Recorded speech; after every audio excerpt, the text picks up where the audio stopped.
Singer-songwriter Julia Nunes got her big break after covering a Ben Folds song and posting it on YouTube. He saw it and invited her to go on tour with him, and she has joined him on stage, and I guess the rest is sort of ukulele history. She's got a new CD out right now.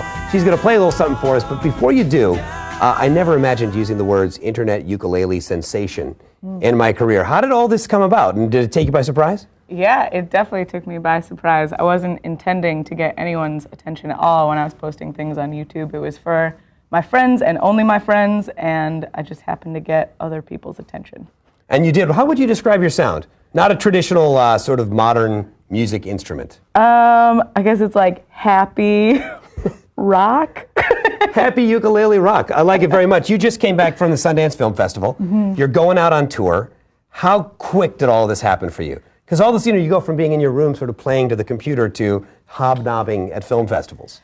Well, I wouldn't say I hobnobbed. I more rubbed elbows with the elite class. No, I guess it all kind of was like a steady slope upwards. Like when I was in college, I was kind of just like, okay, this is steadily getting better and more bigger awesome. And bigger, yeah. And then when I wanted to really record a real CD without doing it for free with my friends, I turned to Kickstarter, and that came really quickly and strangely. And this album I recorded this past summer, so it's been like 6 months coming. All right, you're going to play a little something for us. What are we going to hear?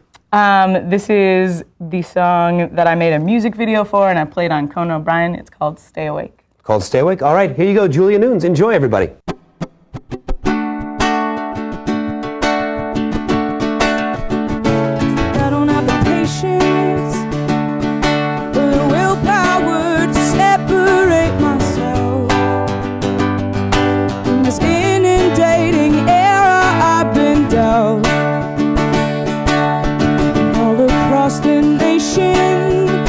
Pixelated screens light up the night. Insomniacs and night owls alive. And we can turn off the lights, the sun's coming up. No dreams tonight to interrupt. Turn off the alarm before it sounds. Get out of bed without putting your head down, down.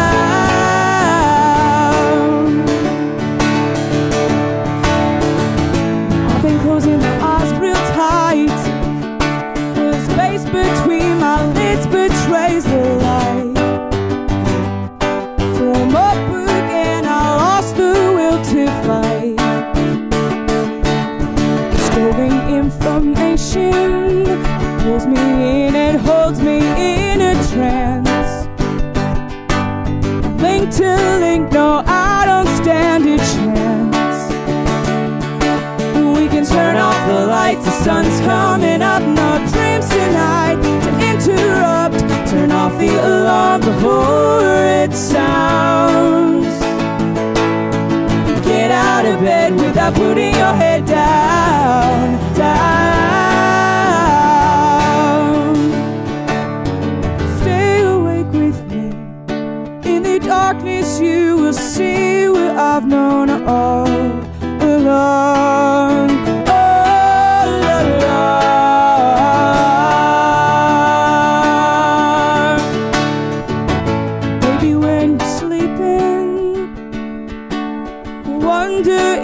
See me in your dreams. Do you know exactly what all of it means? 'Cause maybe we are falling, and when I hit the ground I disappear. Would you open up your eyes and I'm still here? And we can turn off the lights, the sun's coming up. No dreams tonight to interrupt. Turn off the alarm before it sounds. Get out of bed without putting your head down, down, down, down.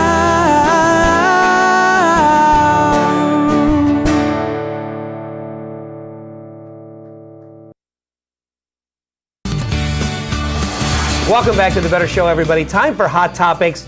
Right before cameras rolled, we were having an argument on the set, so that bodes well for our hot topic today. This is about daddy phobia and mothers who will not let their daughters go to a sleepover if the only person home overnight is going to be a man, going to be the dad. So a divorced dad with a daughter, there are parents, apparently, that will not allow that sleepover to happen. And let me get it out up front. I'm horrified. It's prejudice. It's terrible. You are dad mad. It is dadism, dadsism. I don't know what the word would be, but it's terrible. Well, You're a mom. You've got kids. Right. I would definitely not prevent. Now, I don't have any girls, though. I have boys. But even if I had girls, I wouldn't prevent them from sleeping over somebody's house if just dad was home, as long as I knew dad. I mean, it's no different than as long as I know mom. You know, if my son's friends live with one parent, then as long as I know the parent and I'm comfortable with the parent, I'm fine with it.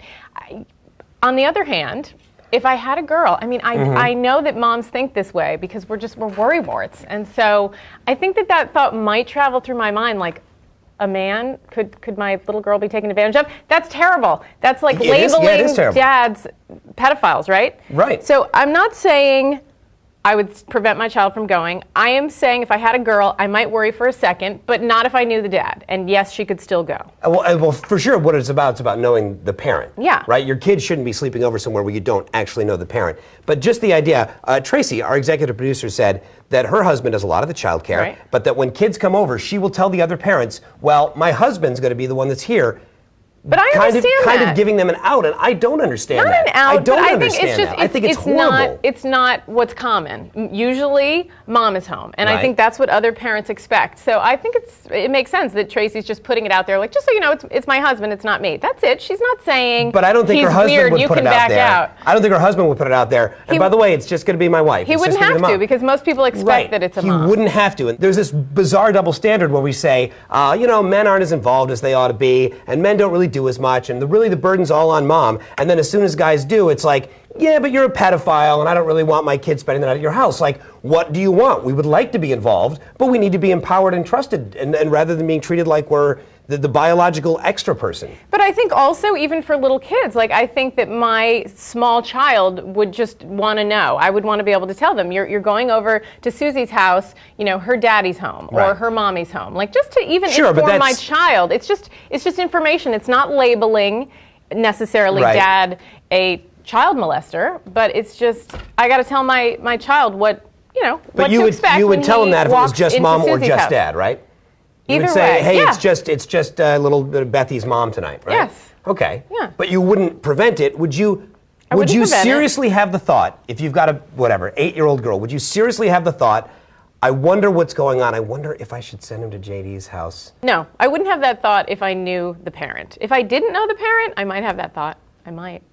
Would you have the thought if you didn't know the parent and it was a mom? Just the way I would think, I wonder if there's a gun in that house. I mean, would you have the thought if you didn't know the parent and it was a Catholic priest? Sorry, couldn't resist. You know what? I've been on play dates. I've arranged play dates, and there was a family that I know. The dad would come. Dad had a flexible job, and he was sometimes home with the kids, and sometimes he wasn't. And so 2 or 3 times I thought mom and child were coming over for a play date, and I opened the door, and it was dad. Lovely guy, but I did kind of feel like it changed the dynamic. It was a different hangout for me to have the dad there. Not that I didn't like the dad, but I kind of would have liked to know that the dad was going to be the one coming over for the afternoon. We're totally out of time, but I could talk about this for days. Anyway, give dads a break, please. All right, we've got a little sexy giveaway for you guys today, something that's going to make your Valentine's Day a little more special. We are giving away 3 Lush Do Not Disturb gift sets. These are complete with bubble bath, soap, and a massage bar with, check it out, chocolate in the middle. Yum, yum. Once you've used the products inside, you can use the paper band around it as a door hang. Wink, wink. If the door has got a thing on it, don't come a knocking. There's something in there. I don't know. I need this. To enter to win one of these for yourself, head over to our Facebook page, facebook.com/BetterTVShow. Like the page, and you will automatically be entered to win. Tomorrow on Better. Look and feel sexy and confident this Valentine's Day. Jill Zarin is back, and she's going to show you how. Plus, the doctor is in, or at least his troublemaking brother. Royal Pain star Paolo Constanzo stops by to talk about what we can expect from this season. And we all have them interview horror stories. I know I have a couple. We're going to tell you what to avoid when you are going after that job. And just like that, Monday is over. Megan, thank you for being with us today. You are so welcome. Thank you for having me. It was lovely. Don't forget, you can check out Megan's must-haves. She's got a great website and a great blog, meganmeany.com. Definitely check her out. And of course, follow us on Facebook and on Twitter. And don't forget to check us out on tout.com/better TV show. That's it. Monday, High five. Just like that, Monday is over.